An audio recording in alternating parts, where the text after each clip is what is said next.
Hello students. तो हम अपना आज का लेक्चर स्टार्ट करते हैं। लास्ट लेक्चर में हमने पढ़ा था कि एक चैप्टर हमने एंड किया था, एलिमेंट्स का क्लासिफिकेशन हमने देखा था, तत्वों का वर्गीकरण हम किस तरीके से करते हैं। तो वो वाला चैप्टर हमारा एंड हो चुका था। अब जो हम नया चैप्टर केमिस्ट्री में स्टार्ट करने वाले हैं उसका नाम है स्टेट्स ऑफ मैटर। ठीक है, हम states of matter chapter he start करेंगे। ये वाला चैप्टर बहुत ज़्यादा बड़ा नहीं है, जैसे कि आपको पता ही है स्टेट्स ऑफ मैटर पदार्थ की अवस्थाएं जो होती हैं वो बहुत लिमिटेड 3 अवस्थाओं के बारे में हम पढ़ने वाले हैं इस चैप्टर में। सॉलिड के बारे में, लिक्विड के बारे में और गैस स्टेट के बारे में। तो इन तीनों स्टेट्स के बारे में हम पहले पढ़ेंगे। आइडियल गैस के बारे में हम पढ़ने वाले हैं जो कि मेन टॉपिक है इस चैप्टर का। नियरली पॉसिबल हो सकता है कि आज ये चैप्टर कंप्लीट हो जाएगा, आज की बड़ी वीडियो बनेगी तो उसमें कंप्लीट हो जाएगा, और या फिर हो सकता है कि थोड़ा इसमें टाइम लगे तो कल तक ये चैप्टर आपका कंप्लीट हो जाएगा। तो वीडियो को मिस मत करना। स्टार्ट करते हैं यहाँ पर हम स्टेट्स ऑफ मैटर में। तो सबसे पहले आपको पता ही है कि कितनी स्टेट्स होती है मैटर की। अगर हम मैटर की स्टेट्स के बारे में बात करते हैं, स्टेट्स ऑफ मैटर, तो 3 स्टेट्स होती हैं मैटर की: solid, liquid and gas. Solid जिसे हम क्या बोलते हैं, ठोस अवस्था, द्रव्य अवस्था और गैस अवस्था। ठीक है, स्टेट्स ऑफ मैटर को हम बोलते हैं पदार्थ की अवस्थाएं। ठीक है, अब अगर हम यहाँ पर देखें तो स्टेट्स ऑफ मैटर टोटली कितनी स्टेट्स हैं यहाँ पर मैटर की? मैटर की 3 स्टेट्स होती हैं। पदार्थ की अवस्थाएं कितनी होती हैं? 3 अवस्थाएं होती हैं। कौन कौन सी? सॉलिड, लिक्विड और गैस। ठीक है, अब अगर इन 3 अवस्थाओं की हम बात करते हैं, इन 3 स्टेट्स की बात करते हैं, तो कुछ प्रॉपर्टीज इनकी होती हैं जो कि आपने पहले भी पढ़ी है, 9th क्लास से हम लोग पढ़ते आ रहे हैं। ठीक है, प्रॉपर्टीज जैसे कि सॉलिड की क्या प्रॉपर्टी होगी? अगर मैं यहाँ पर तीनों का डायग्राम बनाता हूँ, मान लो ये हो गया हमारा सॉलिड, ये हो गया हमारा लिक्विड और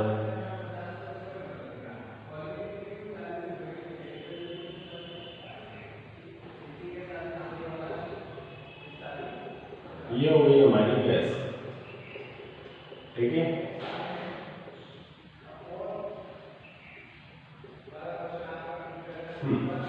तो ये 3 स्टेट्स हो गई हमारी। अगर मैं सॉलिड की बात करता हूं तो ये हो गई सॉलिड, ये हो गई लिक्विड और ये हो गई हमारी गैसियस स्टेट। गैसियस या फिर आप गैस भी बोल सकते हैं, गैस स्टेट। ठीक है, अगर हम सॉलिड की कुछ प्रॉपर्टीज की बात करें तो सॉलिड की प्रॉपर्टीज क्या है? ठोस अवस्था के गुण क्या होते हैं? पहला तो ये कि सारे मॉलिक्यूल्स जो है वो बहुत पास पास होते हैं। मतलब अगर मैं इसमें मॉलिक्यूल्स की बात करता हूं तो सब कैसे हैं? बहुत ज्यादा पास पास होंगे। ठीक है, कुछ इस तरीके से आया समझ में? यहाँ पर मॉलिक्यूल्स जो होंगे, अणु जो होंगे, वो क्या होंगे? काफी पास पास होंगे। उनके बीच में जो रिक्त स्थान है वो ना के बराबर होगा। ठीक है, इसीलिए बोला जाता है कि सॉलिड की जो डेंसिटी है वो क्या होती है? हाई होती है। ठोस अवस्था में किसी भी ठोस वस्तु का जो घनत्व होता है वो घनत्व कैसा होता है? ज्यादा होता है। तो सॉलिड की डेंसिटी ज्यादा होती है क्योंकि इसमें number of space, number of molecules बहुत ज्यादा होते हैं स्पेस के कंपैरिजन में। लिक्विड की बात करते हैं तो as compare to solid, liquid की डेंसिटी क्या होती है? कम। ठीक है, अगर सॉलिड की बात कर रहे हैं तो सॉलिड से कंपेयर अगर हम करते हैं तो सॉलिड के कंपैरिजन में लिक्विड की डेंसिटी क्या होती है? कम, क्योंकि यहाँ पर भी नंबर ऑफ मॉलिक्यूल्स तो ज्यादा होते हैं लेकिन उनके बीच में क्या होती है? वहां पर स्पेसेस होती है। इसीलिए लिक्विड में हमें क्या फ्लेक्सिबिलिटी देखने को मिलती है। यहाँ पर नंबर ऑफ मॉलिक्यूल्स के बीच में क्या होगी? थोड़ी थोड़ी स्पेसेस होंगी। ऐसा है, तो इसलिए क्या है? ये हो गया हमारा लिक्विड। गैस की अगर हम बात करते हैं तो गैस क्या होती है, एक ऐसी स्टेट होती है किसी भी मैटर की, ऐसी अवस्था होती है किसी भी पदार्थ की जिसकी डेंसिटी सबसे कम होती है, वहां पर नंबर ऑफ मॉलिक्यूल्स काफी कम है स्पेस के कंपैरिजन में। आप जितनी स्पेस दोगे उसे, मैंने यहाँ पर इस बॉटल में रख रखा है गैस को, मैं अगर उसे एक बड़ा कंटेनर दे देता हूँ तो इस पूरे बड़े कंटेनर में क्या हो जाएंगे, गैसेस वहां पर डिस्ट्रीब्यूट हो जाएंगी, जिसके बारे में हमने फर्स्ट चैप्टर में भी पढ़ा था। ठीक है, स्टेट्स ऑफ मैटर जब मैंने आपको बताया था तब मैंने आपको इन तीनों चीजों के बारे में बताया था कि सॉलिड क्या होता है, लिक्विड क्या होता है एंड गैस क्या होता है। ठीक है, कुछ प्रॉपर्टीज जैसे कि और हम डिस्कस करते हैं, ये तो डेंसिटी की बात होगी। सेकेंड प्रॉपर्टी, अगर हम यहाँ पर सॉलिड का देखो, दो पॉइंट्स होते हैं, melting and boiling point. Melting and boiling point, ठीक है, गलनांक एवं क्वथनांक बिंदु।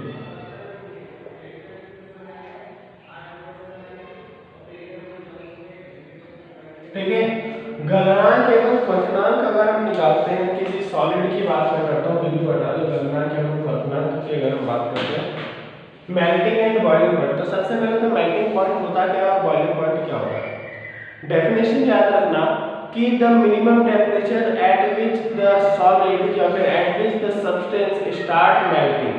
ठीक है, एक ऐसा न्यूनतम तापमान जिस पर कोई भी ठोस या फिर कोई भी जो वस्तु है वो गलना स्टार्ट हो जाए, गलना प्रारंभ कर दे, उसे हम क्या बोलेंगे, मेल्टिंग पॉइंट। ठीक है, एक बार वापस से रिपीट कर रहा हूं मैं, एक ऐसा मिनिमम टेम्परेचर जहां पर सब्सटेंस मेल्ट होना स्टार्ट हो जाए तो उसे हम क्या बोलेंगे, मेल्टिंग पॉइंट।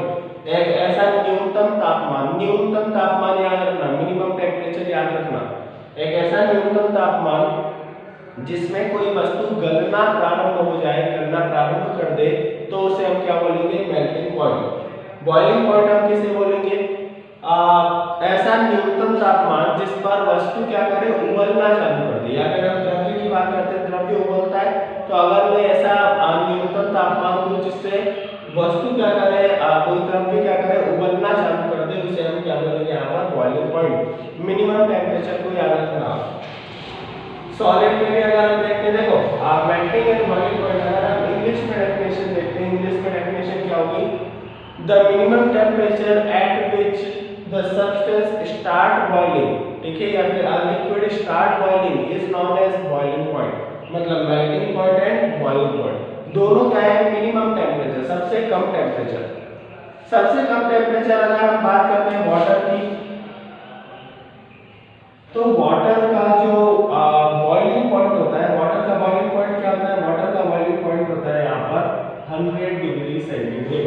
अब 100 डिग्री सेंटीग्रेड क्या है, ये ऐसा एग्जांपल मैंने लिया है, वाटर का होता भी 100 डिग्री सेंटीग्रेड है। एग्जांपल मैंने इसलिए लिया है क्योंकि यहाँ पर मैं आपको मिनिमम टेम्परेचर की वैल्यू बता सकूँ। अगर मैं वाटर को टेम्परेचर दे रहा हूँ, जैसे ही वो 100 डिग्री सेंटीग्रेड पर पहुंचेगा तो पानी उबलना स्टार्ट हो जाएगा। ठीक है, पानी क्या करेगा, उबलना प्रारंभ कर देगा। अब 100 डिग्री से ज्यादा भी अगर टेम्परेचर होता है तो भी वो उबलेगा, मतलब 110 डिग्री सेंटीग्रेड होगा तो भी वो उबलेगा, 120 डिग्री सेंटीग्रेड होगा तो भी वो उबलेगा। लेकिन हम बॉइलिंग पॉइंट किसे बोल रहे हैं, 100 डिग्री, मतलब जहां से वो स्टार्ट हुआ है, एक मिनिमम टेम्परेचर, सबसे कम टेम्परेचर जिसमें वो स्टार्ट कर दे बॉइल होना, उसे हम क्या बोलेंगे वहां पर, बॉइलिंग पॉइंट। ऐसा ही मेल्टिंग का भी है कि ऐसा सबसे कम टेम्परेचर, ऐसा सबसे न्यूनतम तापमान जिस पर क्या कर दे, कोई भी वस्तु, जिस भी सब्सटेंस की आप बात कर रहे हो, कोई भी वस्तु वहां पर क्या करना स्टार्ट कर दे, मेल्ट होना स्टार्ट कर दे, गलना प्रारंभ कर दे, तो उसे हम क्या बोलेंगे, मेल्टिंग पॉइंट। ठीक है, तो ये कुछ यहाँ पर क्या है पॉइंट्स है जो कि हमने डिस्कस किए इनकी प्रॉपर्टीज को लेकर। अब हम इनका कन्वर्जन देखते हैं।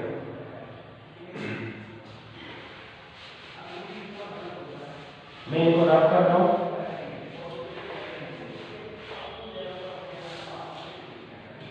ठीक है, ये वाला पार्ट कर लो।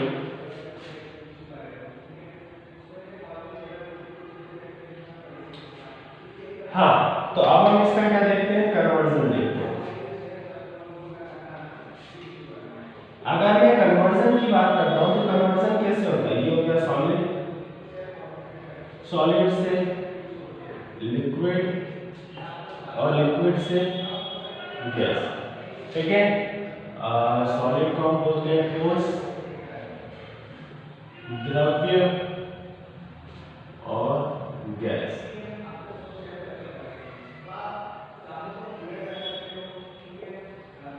कुछ इस तरीके मुझे सॉलिड से किसी भी मैटर की अगर मैं स्टेट को चेंज करता हूं तो वहां पर मुझे कुछ उसमें फिजिकल टर्म्स में चेंजेस लाने पड़ेंगे, ठीक है।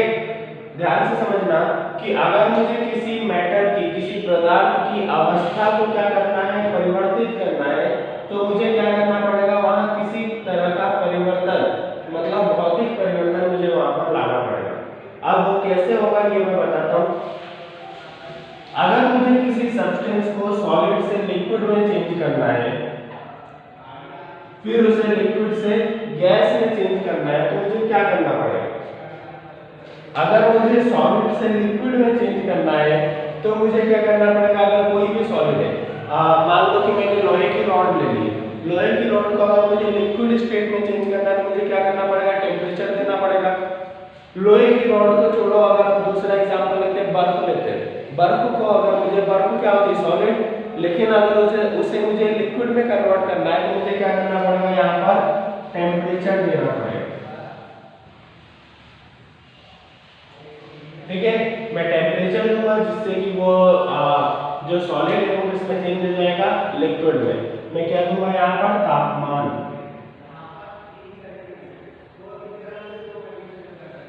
अब अगर किसी मुझे लिक्विड को गैस में चेंज करना है तो मुझे क्या करना पड़ेगा, मान लो कि पानी को मुझे किस में चेंज करना है, वेपर्स में, तो क्या करना पड़ेगा, उसे और तापमान देना पड़ेगा।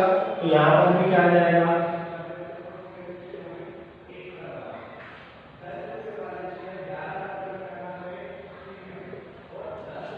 अगर मुझे किसी गैस को लिक्विड में चेंज करना है, ठीक है, किसी गैस को मुझे क्या करना है, लिक्विड में चेंज करना है, तो मुझे क्या करना पड़ेगा, मुझे यहाँ पर करना पड़ेगा प्रेशर अप्लाई, जिसे हम क्या बोलते हैं, दाब। मैं सिंपली इसका एग्जांपल लेता हूँ कि मान लो कि हम पानी उबाल रहे हैं, तो पानी किस में कन्वर्ट हो रहा है, गैस में। मैं ऊपर से ढक देता हूँ उसको, तो ऊपर से क्या बनाया हमने, प्रेशर बनाया, जिसकी वजह से पानी ऊपर टकराएगा और प्रेशर होने की वजह से वापस से किस में कन्वर्ट हो जाएगा, वाटर में कन्वर्ट हो जाएगा, लिक्विड में कन्वर्ट हो जाएगा। तो इसलिए टेम्परेचर से हम लिक्विड में गए, टेम्परेचर से हम गैस में गए, फिर गैस से प्रेशर की हेल्प से कहाँ है, लिक्विड में। अगर मैं लिक्विड से सॉलिड में जाना चाहूंगा तो मुझे क्या करना पड़ेगा, देखो सिंपली अगर हमें किसी भी सब्सटेंस को लिक्विड से सॉलिड में जाना है तो हम प्रेशर भी अप्लाई कर सकते हैं, सेकेंड हम टेम्परेचर का भी यूज कर सकते हैं, ठीक है। अगर मैं उसका टेम्परेचर डिक्रीज करूंगा तो लिक्विड से वो सब्सटेंस किस में चला जाएगा, सॉलिड में चला जाएगा, ठीक है। ये ओरली मैं बता रहा हूँ कि लिक्विड से अगर आपको किसी सब्सटेंस को सॉलिड में चेंज करना है, द्रव्य अवस्था से किसी भी पदार्थ को आपको ठोस अवस्था में परिवर्तित करना है तो आपको क्या करना पड़ेगा, तापमान को घटाना पड़ेगा, ठीक है। अगर आप वहाँ पर तापमान को घटा देते हो तो इससे वो जो भी पदार्थ है वो अपने आप किस में चला जाएगा, सॉलिड में। इसका एग्जाम्पल अगर हम देखें तो एग्जाम्पल क्या हो सकता है, एग्जाम्पल इसका बहुत सिंपल सा है। हम पानी की बात करते हैं, पानी को अगर हमें बर्फ में परिवर्तित करना होता है तो हम क्या करते हैं, उसे फ्रीज में रखते हैं। फ्रीज में हो क्या रहा है कि उसका टेम्परेचर डिक्रीज हो रहा है, टेम्परेचर डिक्रीज होने की वजह से ही वो किस में कन्वर्ट हो रहा है, वहाँ पर वो कन्वर्ट हो रहा है सॉलिड में, ठीक है, बर्फ में कन्वर्ट हो रहा है। हम किसी भी चीज़ को अगर जमाएंगे तो जमाना बेसिकली क्या है, उसका टेम्परेचर कम करना। तो अगर टेम्परेचर कम कर रहे हैं तो यहाँ पर वही अल्टीमेट कंडीशन आ जाएगी कि हम लिक्विड से किस में चेंज कर रहे हैं, सॉलिड में। अब यहाँ पर हमने, जब मैंने आपको फर्स्ट चैप्टर पढ़ाया था तो इन्हीं प्रोसेस को कई सारे नाम दिए थे, ठीक है। मैंने बताया था कि सॉलिड से अगर हम लिक्विड में जाते हैं तो ये बेसिकली प्रोसेस किसकी है, एवापोरेशन की है, सॉरी गलत बोल दिया मैंने। सॉलिड से अगर हम लिक्विड में जाते हैं तो ये प्रोसेस किसकी है, मेल्टिंग की है। अगर हम बात करते हैं लिक्विड से गैस में जाना तो ये प्रोसेस किसकी है, एवापोरेशन की। इसी तरीके से हमने कुछ प्रोसेसेस पढ़ी थी, अगर हम लिक्विड से सॉलिड बनाते हैं तो ये प्रोसेस किसकी है, सॉलिडिफिकेशन की है, ठीक है, ये प्रोसेस किसकी है, सॉलिडिफिकेशन की। तो सॉलिडिफिकेशन हो गया, मेल्टिंग हो गया, कंडेंसेशन हो गया, एवापोरेशन हो गया, इस तरीके की प्रोसेस यहाँ पर कन्वर्जन में यूज की जाती है, ठीक है। एक और एग्जांपल हम ले लेते हैं जो कि बहुत टफ लगता है सबको। सॉलिड से अगर हमें गैस में कन्वर्ट करना है किसी भी चीज़ को तो हम कैसे करेंगे। तो पहले मैं एग्जांपल ले लेता हूँ, सॉलिड से कोई चीज़ गैस में डायरेक्टली कैसे कन्वर्ट होती है। तो देखो, अगर हम सॉलिड से किसी सब्सटेंस को गैस में कन्वर्ट करना चाहते हैं, ठोस से किसी की अवस्था परिवर्तित करके गैस करना चाहते हैं, तो हम द्रव्य के माध्यम से भी जा सकते हैं। मतलब पहले ठोस से हम द्रव्य में जाएं, फिर द्रव्य से किस में जाएं, गैस में जाएं। लेकिन अगर हमें डायरेक्टली करनी है तो उसका बेस्ट एग्जांपल है, आपने घरों में देखा होगा कपूर, ठीक है, कपूर सबने देखा होगा। बेसिकली अगर आप कपूर को खुला छोड़ देते हो तो वो क्या होने लगता है, वहाँ से एवापोरेट होने लगता है, धीरे धीरे खत्म होने लगता है। तो यही बेसिकली वहाँ पर क्या है, एग्जाम्पल है सॉलिड टू डायरेक्टली गैस का, सल्फोनेशन का यहाँ पर क्या है, एग्जाम्पल है। अच्छा, अब गैस में वो कन्वर्ट कैसे हुआ, तो ये क्या हुआ, उसकी कुछ रिएक्शंस की वजह से, और हम बोल सकते हैं कि टेम्परेचर की वजह से। जैसे ही हमने उसको एयर में वहाँ पर ओपन में रखा तो वो क्या करने लग गया, एयर के साथ रिएक्शन करने लग गया और कंपाउंड्स में चेंज होने लग गया, जिससे कि वो धीरे धीरे अपने स्टेट को ख़त्म करता गया और किस में चेंज होता गया, गैस में चेंज होता गया। तो यहाँ पर कुछ हमने स्टेट्स पढ़ी हैं, स्टेट्स ऑफ मैटर में सॉलिड के बारे में हमने पढ़ा, हमने लिक्विड के बारे में पढ़ा और हमने गैस के बारे में पढ़ा। अब हम पर्टिकुलर एक एक पॉइंट उठाएंगे, जैसे कि मैं बात करूंगा अभी यहाँ पर सॉलिड की, फिर हम बात करेंगे लिक्विड की और फिर हम बात करेंगे गैस की। स्टार्ट करते हैं हम गैसियस स्टेट से, ठीक है, क्योंकि इसमें बहुत सारे कई सारे लॉ वगैरह भी हैं इसमें। तो हम गैसियस स्टेट से स्टार्ट करेंगे और उसके बाद गैसियस पढ़ेंगे, गैसियस के बाद लिक्विड पढ़ेंगे और लिक्विड के बाद लास्ट में हम क्या पढ़ेंगे, सॉलिड, ठीक है। या तो हम ऐसा भी कर सकते हैं या तो हम सबसे पहले सॉलिड पढ़ सकते हैं। तो एक बार मैं देख लेता हूँ यहाँ पर,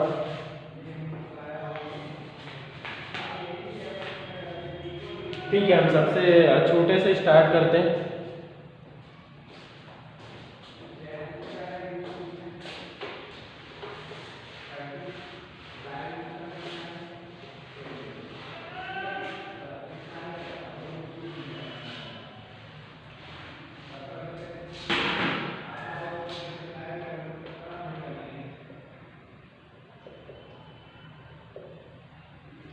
ठीक है, अभी जो हम टॉपिक ले रहे हैं वो क्या है, सॉलिड। सॉलिड बेसिकली क्या होता है, तो मैं कुछ पॉइंट्स बता देता हूँ, जैसे कि हाई डेंसिटी। सॉलिड की जो डेंसिटी होती है वो क्या होती है, ज्यादा होती है, लिख सकते हैं ज्यादा घनत्व, ठीक है। सॉलिड की जो डेंसिटी होती है वो क्या होती है, वहां पर ज्यादा होती है। इसमें बोल सकते हैं हम हाई मेल्टिंग बॉइलिंग पॉइंट,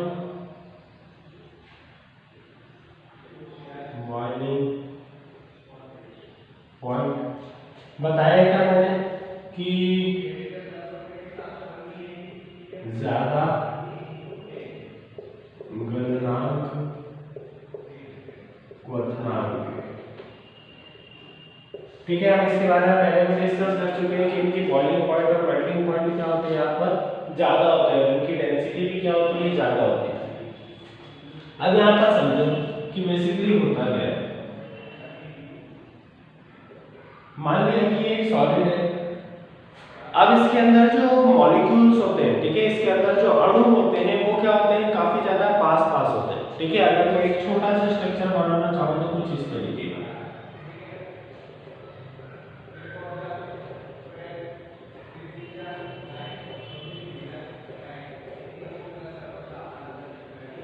ठीक है। यहाँ पर मॉलिक्यूल्स क्या होंगे, बहुत ज्यादा पास पास होंगे।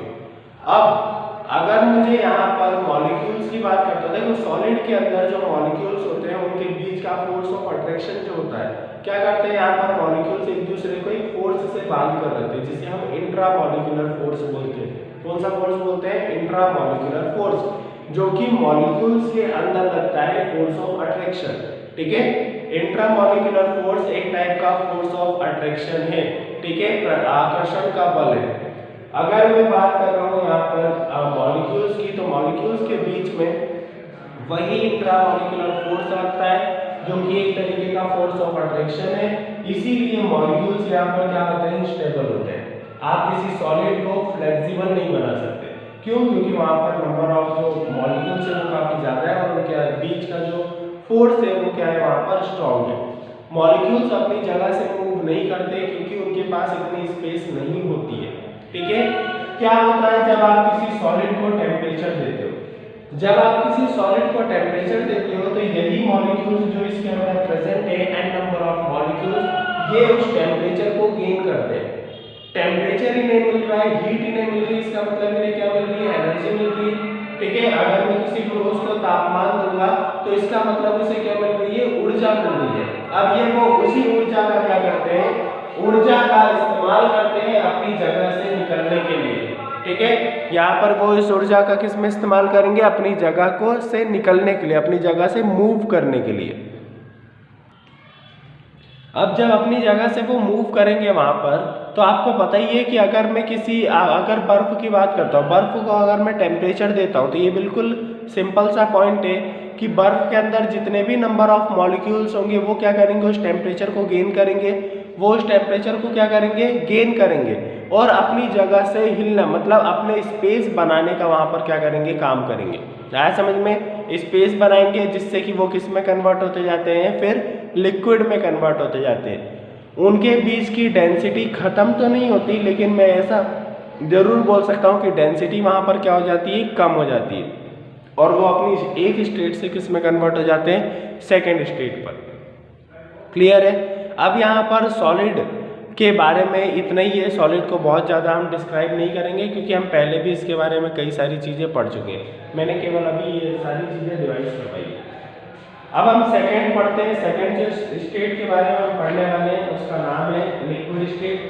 ठीक है, अगली स्टेट जो हम पढ़ रहे हैं उसका नाम है लिक्विड स्टेट। अब लिक्विड स्टेट के बारे में हम क्या जानते हैं, कुछ प्रोसेसेस के बारे में लिक्विड स्टेट में हम पढ़ेंगे। जैसे कि मैंने आपको बता ही दिया है कि यहाँ पर लिक्विड स्टेट में गलनांक और क्वथनांक क्या होता है, इसके बारे में मैं आपको पहले ही बता चुका हूँ। ठीक है, डेंसिटी के बारे में मैं आपको पहले ही बता चुका हूँ। कुछ एक चीजें बची हुई हैं जैसे कि विस्कोसिटी हो गई, एवापोरेशन, बॉइलिंग, ये सारी चीजों के बारे में हम पता चलता है। अगला टॉपिक जो हम पढ़ रहे हैं उसके बारे में है लिक्विड के बारे में। लिक्विड के बारे में भी हम स्पेसिफिक एक टॉपिक पढ़ेंगे जो कि क्या है, विस्कोसिटी। बाकी लिक्विड से रिलेटेड भी सारी चीजें हम पढ़ चुके हैं। लिक्विड जिसे हम क्या बोलते हैं, द्रव्य।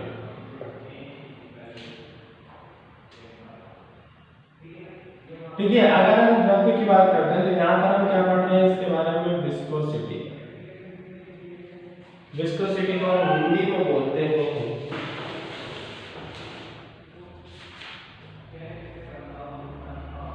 श्यानता।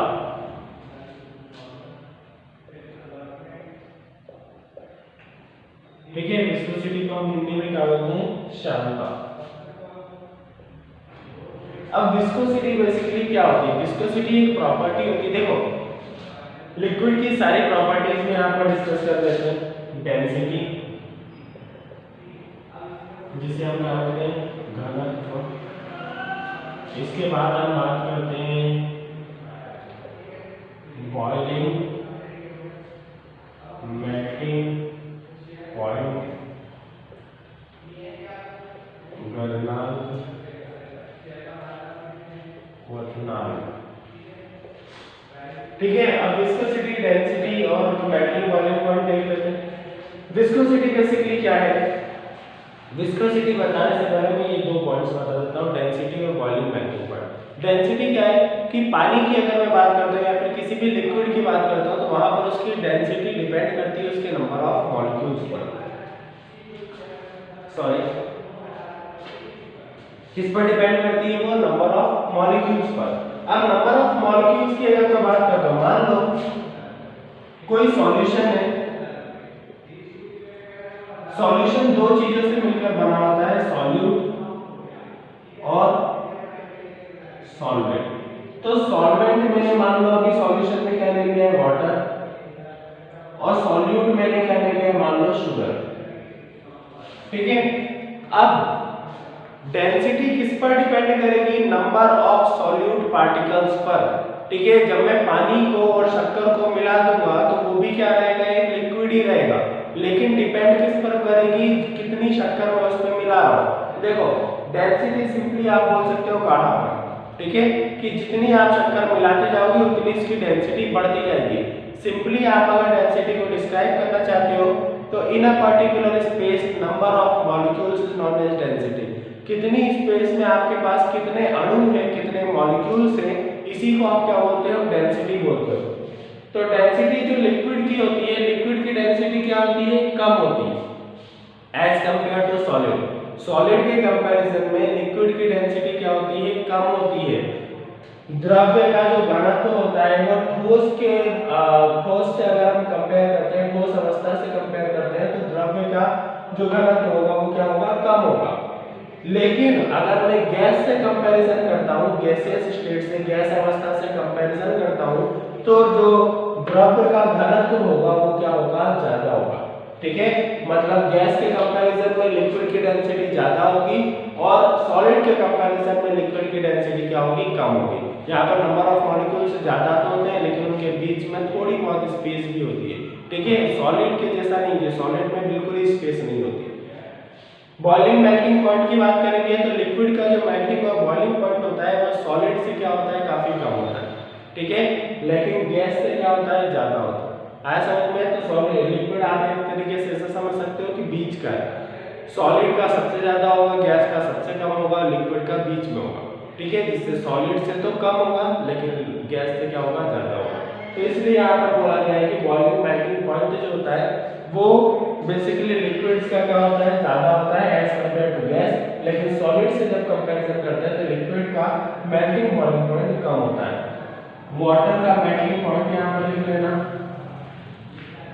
100 डिग्री सेंटीग्रेड, ठीक है। ये ऑब्जेक्टिव्स वगैरह में भी पूछा जाता है कि वाटर का मेल्टिंग पॉइंट क्या होगा, सॉरी बॉइलिंग पॉइंट क्या होगा।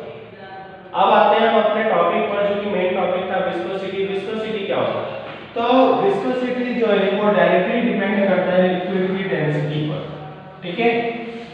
देखो एक बहुत सिंपल से एग्जांपल से मैं समझाता हूँ। दो चीजें हैं, एक मैं लेता हूँ हनी और एक मैं लेता हूँ वाटर, ठीक है। पहला मैंने क्या लिया है, हनी, और दूसरा क्या लिया है, वाटर। अगर मैं हनी की बात करता हूँ, मैं दोनों को ही एक डब्बे में मैंने पैक किया हुआ है, दोनों को मैं क्या करता हूँ, खोल के जमीन पर डाल देता हूँ।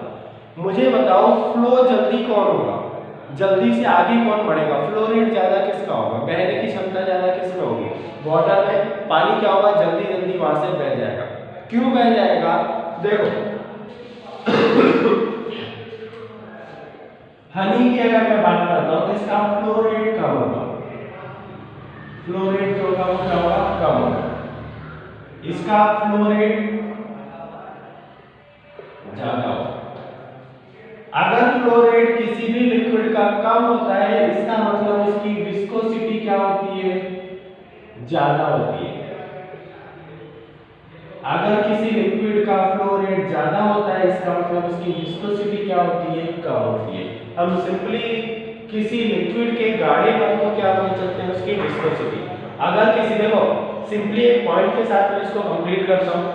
किसी भी लिक्विड में अगर हम बात कर रहे हैं किसी भी लिक्विड की, तो किसी भी लिक्विड में जितनी ज़्यादा किसी भी लिक्विड की डेंसिटी होगी उसकी विस्कोसिटी वहाँ पर उतनी ही ज़्यादा होगी। आया समझ में? जैसे हनी की अगर हम बात करते हैं, हनी बहुत गाढ़ा होता है, ठीक है। शहद की अगर हम बात करते हैं तो शहद क्या होता है, बहुत गाढ़ा होता है, इसीलिए उसकी विस्कोसिटी क्या होती है, ज़्यादा होती है। फ्लो रेट उसका क्या होता है, कम होता है। तो विस्कोसिटी डिपेंड किस पर करती है, डेंसिटी पर।